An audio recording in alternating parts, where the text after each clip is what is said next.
Assalamualaikum warahmatullahi wabarakatuh. Selamat datang di mata kuliah Pengembangan Teknologi Keperawatan untuk mahasiswa semester 5 Prodi D3 Keperawatan UPN Veteran Jakarta. Eh, Materi hari ini adalah terkait Electronic Health Record atau Electronic Medical Records.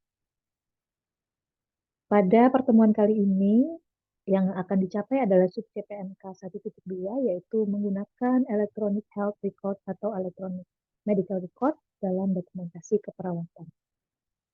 Setelah perkuliahan ini, diharapkan mahasiswa dapat memahami pengertian IMR atau IHR, kemudian perkembangan IMR secara global maupun nasional, kemudian mahasiswa mampu menghubungkan konsep komponen IMR dalam aktivitas keperawatan, serta menghubungkan konsep pemanfaatan dan perkembangan IMR dengan aktivitas perawat, dan menghubungkan manfaat dan dampak IMR dengan pelayanan kesehatan saat ini.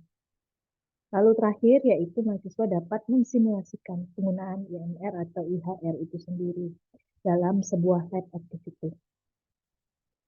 Baik, untuk capaian pertama, yaitu pengertian dari IMR.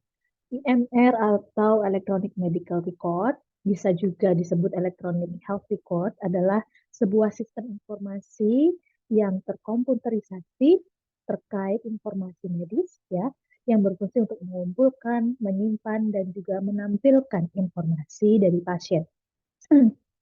IMR atau IHR itu digunakan untuk menggantikan rekam medis yang berbasis kertas, ya. Jadi karena IMR atau IHR yang berbasis kertas memiliki banyak keterbatasan, maka diciptakanlah electronic versionnya dari medical record atau rekam medis pasien. Bagaimana sejarah perkembangannya? Sebenarnya Electronic Medical Record atau IHR bukan hal yang baru di dunia. Ini sudah mulai perkembangannya dari tahun 1960, yaitu sejak komputer pertama kali diciptakan, yang masih berbentuk komputer besar begitu ya. Namun hanya digunakan sebatas menyimpan data diagnosis maupun data pengobatan pasien. Ya, karena zaman dahulu komputer begitu besar namun penyimpanannya begitu terbatas.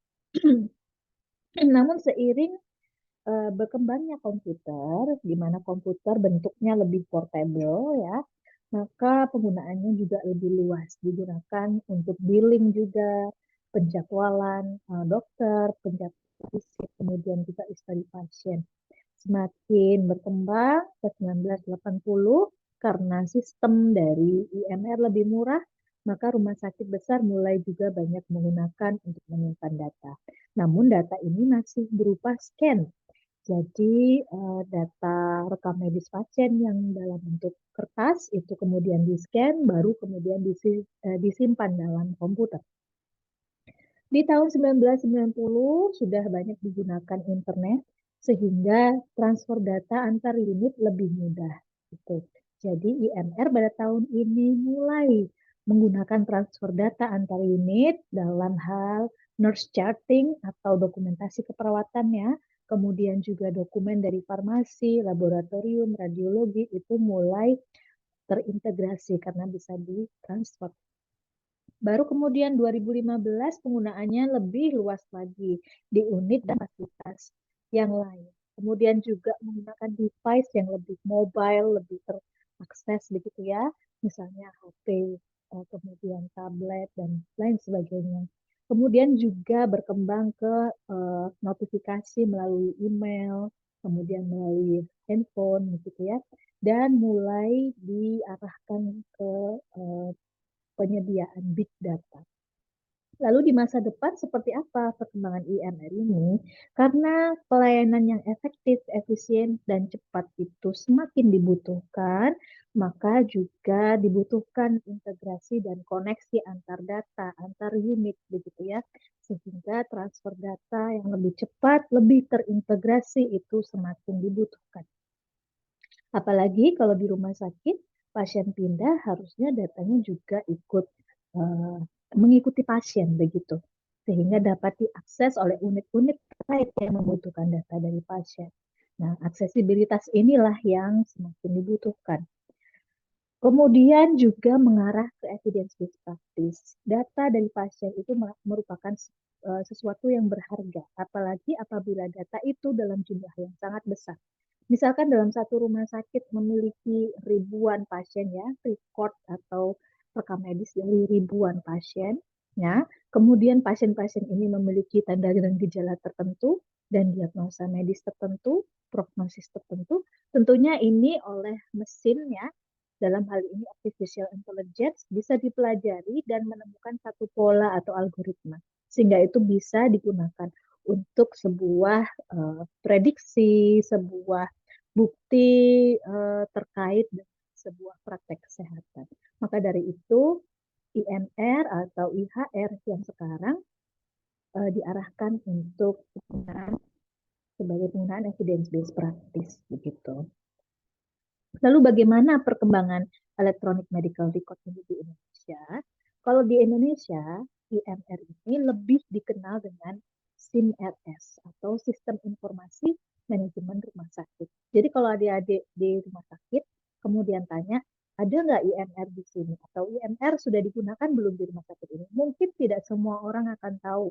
Tapi kalau adik-adik menyebutnya SIMRS, ya, Sistem Informasi Manajemen Rumah Sakit, maka mungkin semua orang akan lebih tahu ya, karena penggunaan SIM RS ini sudah diatur dalam sebuah peraturan menteri, ya, yaitu Permenkes RI nomor 82 tahun 2013 terkait atau tentang sistem informasi manajemen rumah sakit. Nah, di pasal 3 kalau ada dibaca, di situ sudah ada kewajiban bahwa semua rumah sakit di Indonesia itu wajib mengaplikasikan atau menggunakan SIM RS. Gitu. Jadi sebenarnya ini sudah kewajiban ya. Kemudian SIM RS ini diarahkan nanti di masa depan bisa menjadi sebuah sistem informasi kesehatan. Bukan lagi sistem informasi manajemen rumah sakit ya, tapi sudah sistem informasi kesehatan. Seperti yang sebelumnya saya terangkan bahwa di masa depan ya, data-data yang ada di IMR itu nantinya akan digunakan sebagai data evidence-based practice.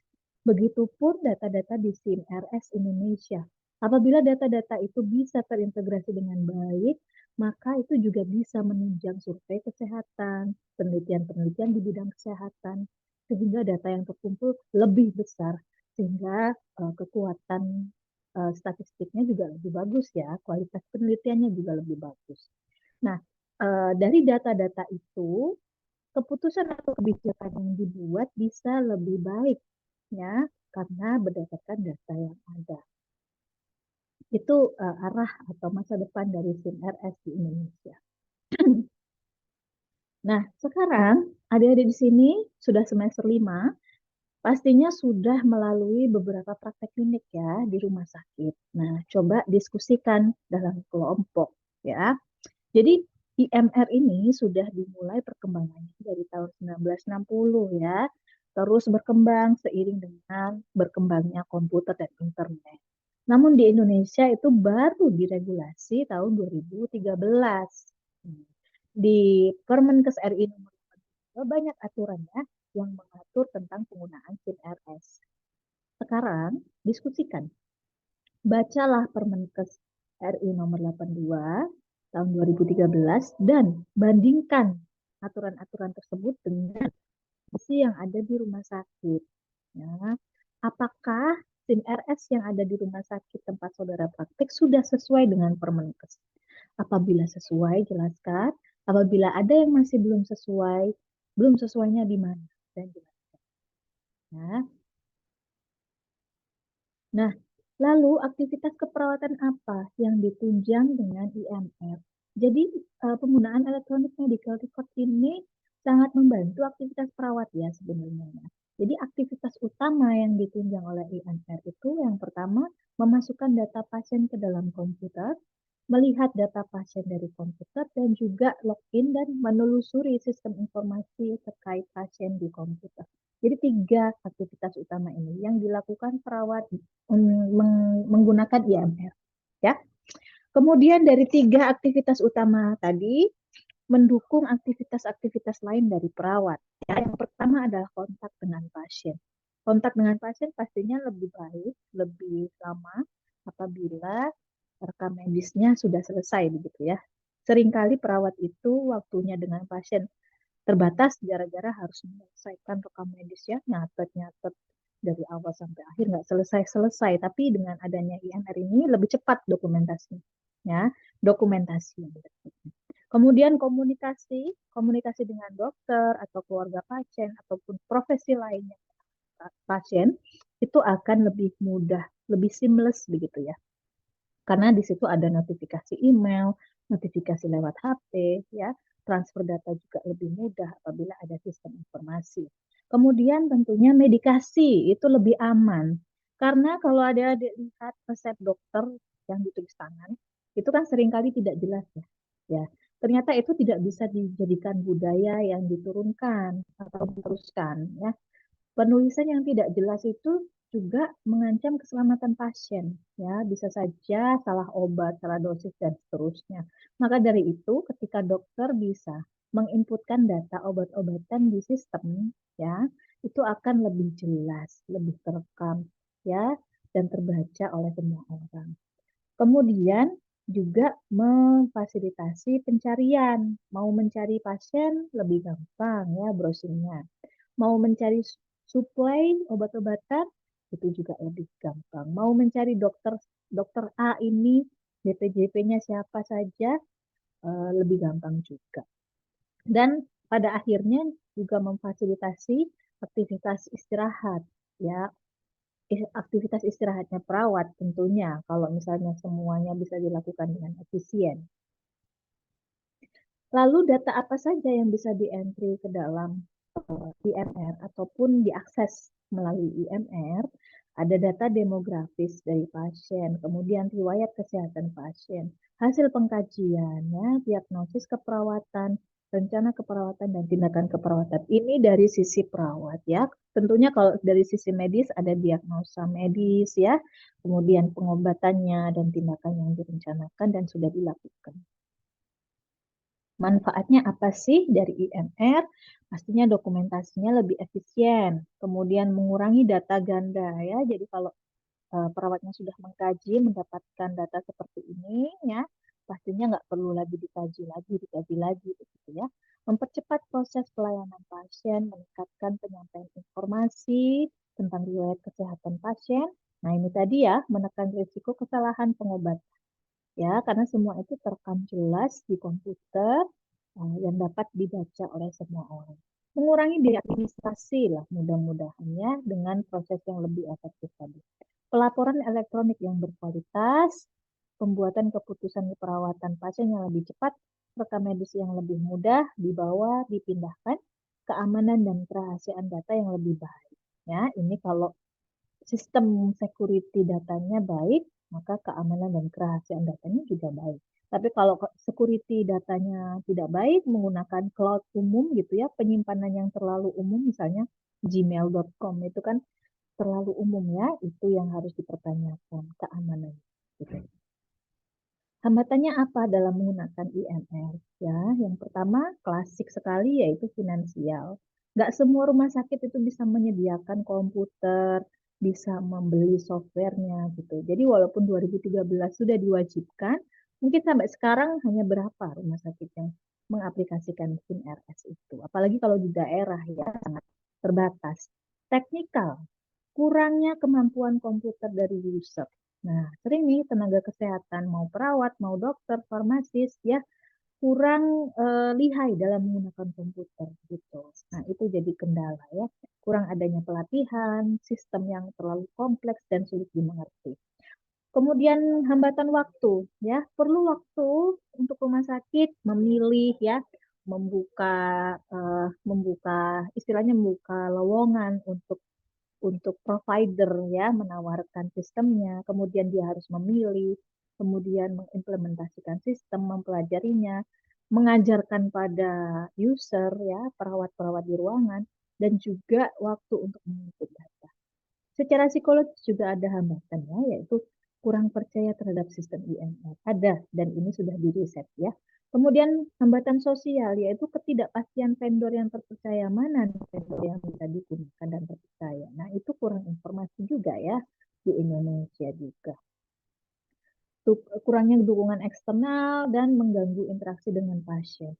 Ini dirasakan oleh beberapa perawat ya di beberapa penelitian. Kemudian hambatan organisasi. Nah, apabila rumah sakitnya besar, tentunya sumber daya yang harus digunakan juga besar ya untuk mengaplikasikan SIM-R. Hambatan proses perubahan, yaitu organisasi kurang mendukung, nggak ada insentif, nggak ada partisipasi gitu ya. Eh, manajemennya juga nggak terlalu peduli misalkan dengan perubahan yang ada. Gitu. Itu juga hambatan. Nah, sekarang diskusi yang kedua.